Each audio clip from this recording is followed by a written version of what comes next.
இந்த எம்டி சால்னா வந்து no vegetables no meet, ஆனால் ஒரு ஒரு ஃபேண்டாஸ்டிக் சைட் டிஷ், ரொம்ப நல்லா இருக்கு. கீ ரைஸுக்கு, இடியாப்பத்துக்கு, பரோட்டாக்கு ரொம்ப நல்லா இருக்கு. அதே மாதிரி பூரி, தோசை, கல் தோசை மாதிரி எதாவது இருந்ததுன்னா, கொஞ்சம் கனமாக இருக்கிற தோசை தான் அது கூட இந்த சால்னா ரொம்ப நல்லா இருக்கும்.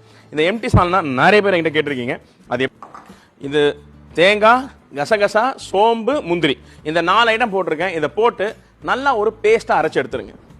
4 ஏலக்காய், 4 லவங்கம். வெங்காயம் வந்து நல்லா குக் ஆகணும்.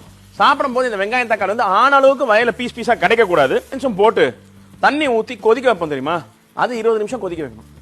எல்லா இன்கிரீடியன்ஸ் போட்டுடணும்.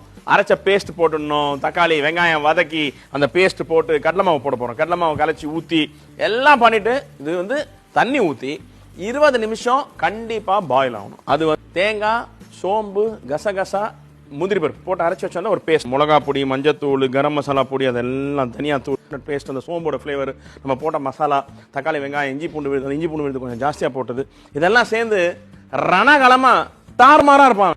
எம்டி சால்னா